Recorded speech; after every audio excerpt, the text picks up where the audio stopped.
آگے بڑھتے ہوئے آپ کو آگاہ کریں، ڈسٹرکٹ سیشن کورٹ اسلام آباد میں پی ٹی آئی رہنما علی محمد خان کی میڈیا سے گفتگو ہوئی ہے۔ انہوں نے کہا کہ بانی پی ٹی آئی نے سیاسی بات کی ہے، کسی ادارے یا اپنی فوج کے خلاف کوئی بات نہیں کی ہے۔ بانی پی ٹی آئی نے سیاسی طرز پر کہا کہ جمہوریت نے عوامی مینڈیٹ کو عزت دیں، جس کو ووٹ پڑا ہے اس کو حکومت بنانے دیں۔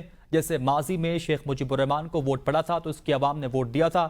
جنرل یحییٰ کچھ اور بات کر رہا تھا اور بھٹو نے نعرہ لگایا کہ ادھر ہم ادھر تم، اور نتیجہ کیا نکلا؟ ہماری بات اب بھی سیاسی ہے کہ جس کو ووٹ پڑا اس کو حکومت بنانے دیں۔ اس ملک میں کوئی غدار نہیں ہے، سیاسی نقطہ نظر کے حوالے سے اختلافات موجود ہیں۔ علی محمد خان نے مزید کیا کہا، آئیے آپ کو بھی سنواتے ہیں۔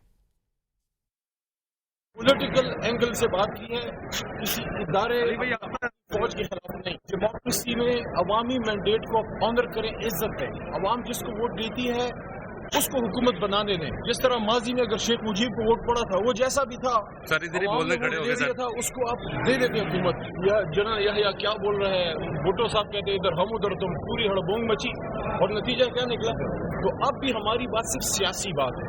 اگر ڈیموکریسی پہ بلیو کرتے ہیں، رول آف لا پہ بلیو کرتے ہیں، تو مینڈیٹ جس کا ہے اس کو حکومت بنانے دیں۔ یہ فارم 47 پہ جب آپ لوگوں کو لے کے آتے ہیں، اب عوام ایک طرف کھڑی ہے، حکومت کسی اور طرف کھڑی ہے۔ یہ حکومت کے پیچھے ان کو خود کا پتہ ہے، وزیر اعظم اپنی سیٹ ہار گیا ہے، وزیر اعلیٰ پنجاب اپنی سیٹ ہار گئی ہے، ان کا انفارمیشن منسٹر اپنی سیٹ ہار گیا ہے، ان کا ڈیفنس منسٹر اپنی، یعنی کہ سوائے ایک دو بندوں کے کوئی مجھے قوم 45 والا بتا دے اس حکومت میں، تو قوم حکومت کے پیچھے نہیں کھڑی ہوگی، وہ حکومت مضبوط فیصلے کر سکتی ہے۔ نہیں دیکھیے، غدار کی بات نہیں ہے، کوئی اس ملک میں غدار نہیں ہے، بات صرف سیاسی اختلاف کی ہے۔ سارے محب وطن پاکستانی ہیں۔